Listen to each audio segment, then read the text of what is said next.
गीता जी अध्याय 12 श्लोक संख्या 3, 4, 5। ये त्वक्षरमनिर्देश्य मव्यक्तं पर्युपासते सर्वत्र गमचिन्त्यं च कूटस्थमचलं ध्रुवं सन्नियम्येन्द्रियग्रामं सर्वत्र समबुद्धयः ते प्राप्नुवन्ति मामेव सर्वभूतहिते रताः क्लेशोऽधिकस्तरस्तेषामव्यक्तासक्तचेतसाम् अव्यक्ता हि गतिर्दुःखं देहवद्भिरवाप्यते।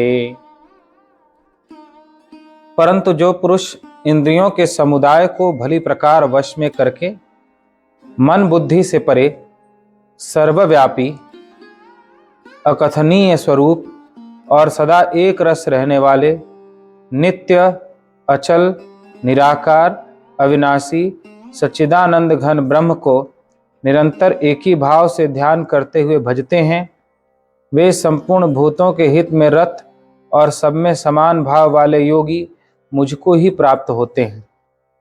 उन सच्चिदानंद घन निराकार ब्रह्म में आसक्त चित्त वाले पुरुषों के साधन में परिश्रम विशेष है, क्योंकि देहाभिमानियों के द्वारा अव्यक्त विषयक गति दुखपूर्वक प्राप्त की जाती है।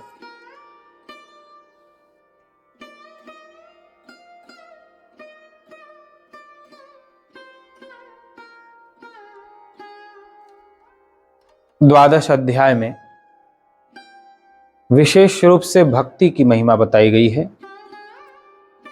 इसलिए ब्रह्मर्षि वेदव्यास जी ने इस द्वादश अध्याय का नाम भक्ति योग रखा। भक्ति के द्वारा परमात्मा से योग होना, यही भक्ति योग है। भक्ति को माध्यम बनाकर जो परमात्मा से योग स्थापित करता है वह भक्त योगी कहलाता है। अर्जुन को जब भगवान ने विश्व रूप का दर्शन कराया, तब भक्त अर्जुन ने देखा कि जगत की हर वस्तुएं, हर प्राणी परमात्मा का ही कोई न कोई अंग है। हर क्रिया परमात्मा की ही लीला है। सभी रूपों में परमात्मा ही अनेक तरह से क्रीड़ा कर रहे हैं। उसके पूर्व भगवान ने अर्जुन के पास अव्यक्त उपासना का भी वर्णन किया।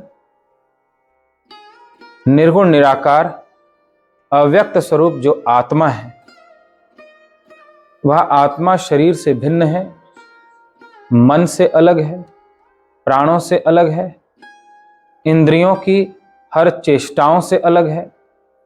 मन बुद्धि इंद्रिय की किसी भी चेष्टा से आत्मा का कोई लेना देना नहीं है। वह निर्लिप्त है, निर्विकार है। स्वयं में स्थित रहना, शरीर भाव में स्थित न रहना, शरीर को अपना न मानना, शरीर की किसी भी क्रिया को स्वयं को करने वाला न जानना, बल्कि शरीर के द्वारा क्रिया हो रही है, मन में जो संकल्प विकल्प उठ रहे हैं उसके अनुसार क्रिया हो रही है। अनेक तरह के भाव जो हृदय में उत्पन्न होते हैं, उसके आधार पर क्रिया हो रही है। मैं करने वाला नहीं हूं। यह अव्यक्त की यानी निर्गुण निराकार की उपासना हुई। सगुण साकार की उपासना है सबको परमात्मा का अंग देखना, और निर्गुण निराकार की उपासना है स्वयं को आत्मा जानना और शरीर सहित सारे संसार को माया की तरह मिथ्या समझना। भगवान ने कहा, प्रारंभिक चरण में, शुरुआत में मन को कोई न कोई आधार चाहिए, इसलिए सगुण उपासना सरल है, क्योंकि उसमें भगवान के नाम या रूप का आधार मिल जाता है। निराकार में जब कोई आकार ही नहीं है तो किस रूप का आधार लेंगे? जब कोई नाम ही नहीं है, अनाम है, तो फिर किस नाम का आधार लेंगे? निराकार सभी आधार को छोड़ देने का नाम है और सगुण उपासना नाम और रूप का आधार लेकर आगे बढ़ने का नाम है। तो सगुण उपासना सरल है, सबको ब्रह्म के रूप में देखना सरल है, सबको सपने के जैसा जानना कठिन है, स्वयं को अजर अमर अविनाशी आत्मा समझना कठिन है, लेकिन सभी रूपों में परमात्मा लीला कर रहे हैं, सब भगवान के ही अंग हैं, यह समझना अपेक्षाकृत सरल है। भगवान ने कहा सगुण उपासना सरल है, साधन में सरल होने से वह श्रेष्ठ है, परंतु जो पुरुष इंद्रियों के समुदाय को भली प्रकार वश में करके, जिन्होंने अपने हर इंद्रिय को वश में कर लिया है, जो इंद्रियों का गुलाम नहीं है, इंद्रियों के अधीन नहीं होता, बल्कि इंद्रियां जिनके वश में हैं, अब इंद्रियों में विषयों को भोगने की लालसा उत्पन्न नहीं होती, मन बुद्धि से परे सर्वव्यापी अकथनीय स्वरूप और सदा एक रस रहने वाले नित्य निरंतर निराकार अविनाशी सच्चिदानंद घन ब्रह्म को निरंतर एक ही भाव से ध्यान करते हुए भजते हैं। वह निराकार परमात्मा कैसा है या आत्मा का स्वरूप कैसा है? तो कहते हैं मन बुद्धि से परे है, यानी मन उसके विषय में कुछ विचार ही नहीं कर सकता, बुद्धि उसके विषय में चिंतन नहीं कर सकती, यानी मन के विचारों के द्वारा उसे नहीं जाना जा सकता, बुद्धि के द्वारा उसे खोजा नहीं जा सकता, इसलिए वह मन और बुद्धि से परे कहा जाता है। सर्वव्यापी है, भीतर बाहर ऊपर नीचे आगे पीछे मुझ में तुझ में कण कण में वही व्याप्त है। अकथनीय स्वरूप, जब मन के विचारों के द्वारा वह जाना नहीं जा सकता, बुद्धि के द्वारा समझा नहीं जा सकता, तो वाणी उसी के बारे में कुछ कह पाती है जिसे मन ने विचारा हो, बुद्धि ने जाना समझा हो। जो बुद्धि में नहीं आता, मन में नहीं आता, फिर वह वाणी तक कैसे आ सकता है? अतः वह अकथनीय स्वरूप है, वाणी से उसके बारे में नहीं कहा जा सकता और सदा एक रस रहने वाला है। ऐसा नहीं कि वह बढ़ता घटता है, उसका आनंद कम या अधिक नहीं होता, वह कहीं कम या ज्यादा नहीं होता, वह सुख में अधिक दुख में कम या दुख में अधिक सुख में कम ऐसा नहीं होता। ऐसा नहीं होता कि जब शरीर में बचपनावस्था है तो आत्मा छोटी होती है, युवावस्था है तो आत्मा बड़ी हो जाती है, वृद्धावस्था है तो और बड़ी हो जाती है, बल्कि सबके अंतर में रहने वाला वह निराकार आत्मा, वह सदा एक रस रहता है, एक जैसा ही रहता है, न बढ़ता है, न घटता है, न कम होता है, न ज्यादा होता है, नित्य रहता है। शरीर और सृष्टि के रहने से पहले भी वह है, अभी भी है, शरीर तथा सृष्टि के न रहने पर भी वह है, इसलिए नित्य कहलाता है। अचल है, उसमें कोई गति नहीं है। शरीर में गति है, मन में गति है, लेकिन वह गति रहित है, उसमें कोई गति नहीं, वह अचल भाव में। अचल भाव का नाम ही आत्मा है, अचल भाव का नाम ही निराकार ब्रह्म है। वह निराकार है, उसका कोई आकार नहीं है। जितने आकार हैं वह बनने और बिगड़ने वाले हैं, जन्मने और मरने वाले हैं, उत्पन्न होकर नष्ट हो जाने वाले हैं, लेकिन जो निराकार है वह सदा रहने वाला है। निराकार कभी भी एक समय में है दूसरे समय में नहीं है, ऐसा नहीं होता। निराकार सदा एक जैसा रहता है, अविनाशी है, उसका कभी नाश नहीं होता। मन का नाश हो जाता है, शरीर का नाश हो जाता है, बुद्धि का नाश हो जाता है, उस निराकार का, आत्मा का नाश नहीं होता। शरीर के नष्ट हो जाने पर मन भी नष्ट हो जाता है, केवल एक मनोभाव रह जाता है कि मैं शरीर हूं। बाकी सब स्मृतियां नष्ट हो जाती हैं। अगले जन्म में पूर्व जन्म का कोई विचार या कोई स्मृति नहीं रह जाती। बुद्धि नष्ट हो जाती है, शरीर नष्ट हो जाता है, किंतु वह सदा रहता है। शरीर के भीतर जो शरीरी है, आत्मा है, वह सदा रहता है, इसलिए अविनाशी कहलाता है। सब कुछ नष्ट हो जाने पर भी वह नष्ट नहीं होता। सच्चिदानंद घन ब्रह्म है, निरंतर एक ही भाव से ध्यान करते हुए भजते हैं। मैं वही निराकार, मन बुद्धि से परे, सर्वव्यापी, अकथनीय स्वरूप, एक रस, नित्य अचल निराकार आत्मा हूं, सच्चिदानंद घन हूं। ऐसा जानकर अपने स्वरूप के ध्यान में मग्न रहते हैं। वह जितने भी रूप हैं उन रूपों में आसक्ति नहीं करते, क्योंकि वे उसे मायावत देखते हैं, स्वप्नवत देखते हैं, नष्ट हो जाने वाला जानते हैं।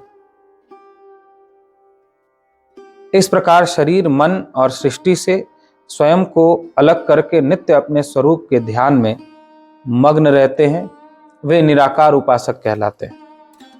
वे संपूर्ण भूतों के हित में रत और सब में समान भाव वाले योगी मुझको ही प्राप्त होते हैं।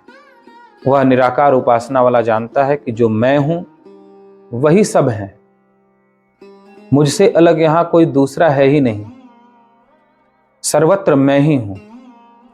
जैसे समुद्र में असंख्य तरंगे उठती हैं, वो तरंगे अलग अलग होते हुए भी एक ही हैं, क्योंकि जल सब में एक ही है, वो अलग होते हुए भी अलग नहीं है। ऐसे ही भिन्न भिन्न दिखाई पड़ते हुए भी मैं आत्मा अलग अलग नहीं हूं, सर्वत्र मैं ही हूं, सब मैं ही हूं। ऐसा जानकर जब वह सर्वत्र एक को ही देखता है तो सर्वभूत हिते रहता, सबके हित में लगा रहता है, क्योंकि अपने से भिन्न देखता ही नहीं। आप दिन रात अपने हित में लगे रहते हो, क्योंकि आपका स्वयं से प्रेम है। स्वयं के प्रति प्रेम होने के कारण अपने हित में लगे रहते हो, अपने को सुखी करने में लगे रहते हो। स्वयं से प्रेम ना हो तो स्वयं का हित क्यों चाहोगे, या स्वयं को सुखी करने में क्यों लगे रहोगे। वैसे ही जब कोई स्वयं को ही सब में देखता है, एक ही आत्मा को सर्वत्र देखता है, तो वह तो एक ही रह गया, दूसरा वहां है ही नहीं।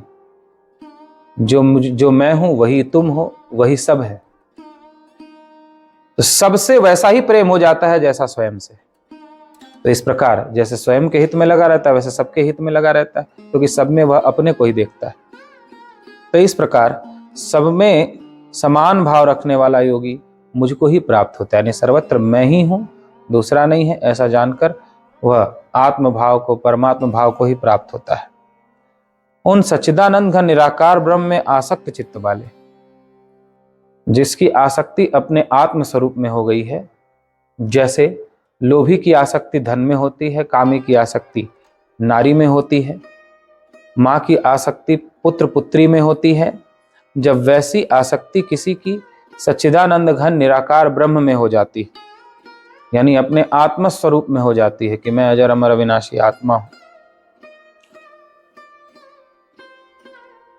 पुरुषों के साधन में परिश्रम विशेष है, तो ऐसी साधना में विशेष परिश्रम होता है, क्योंकि देहाभिमानियों के द्वारा अव्यक्त विषय गति दुखपूर्वक प्राप्त की जाती है। जिसको देह का अभिमान है कि मैं शरीर हूं, तो शरीर भाव को छोड़ना बड़ा कष्टदायक हो जाता है। अब अव्यक्त की उपासना में यह मानना है कि मैं दृष्टा हूं, देखने वाला हूं, करने वाला नहीं हूं, मैं शरीर नहीं हूँ, न मेरा जन्म है न मेरा मरण है, तो शरीर की मृत्यु के समय यह ज्ञान बने रहना कि शरीर मर रहा है, मैं नहीं मर रहा हूँ, यह बड़ा कठिन हो जाता है। ऐसे ही भूख लगे तो यह जानना कि मुझे भूख नहीं लगी है, शरीर को भूख लग रही है, यह बड़ा कठिन हो जाता है।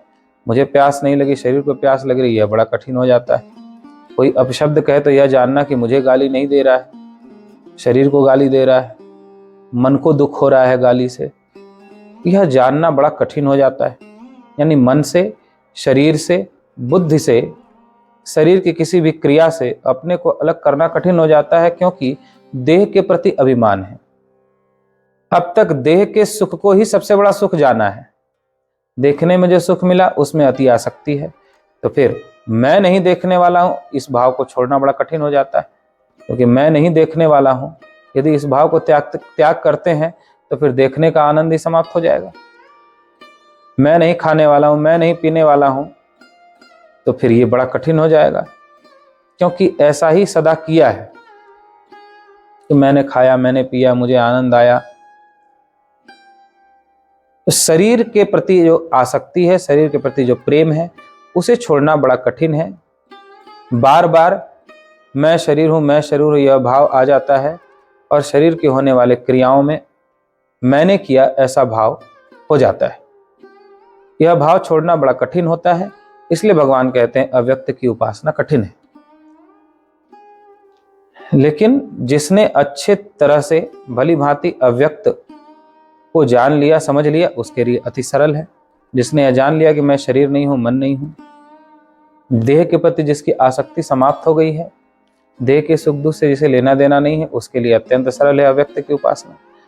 तो भगवान के पूरे वक्तव्य पर विचार करें तो भगवान ऐसा कहते हैं कि सगुण उपासना सरल है, क्योंकि सगुण उपासना का आधार है। सबको भगवान के रूप में देखना सरल है, भगवान के नाम का जप करना सरल है, इसलिए सगुण उपासना सरल प्रतीत होती है, श्रेष्ठ है। लेकिन निर्गुण निराकार की उपासना में देह का अभिमान होने से, देह के प्रति बहुत लगाव होने से, देह के प्रति ममता होने से, देह के सुख में आसक्ति होने से बहुत कठिन हो जाता है। मैं शरीर नहीं हूं, मैं शरीर से अलग हूं, यह भाव त्यागना बहुत कठिन हो जाता है, इसलिए अव्यक्त की उपासना कठिन। यह भगवान ने कहा। अब आगे के श्लोकों पर हम लोग कल विचार करेंगे। बोलिए गीता माता की जय।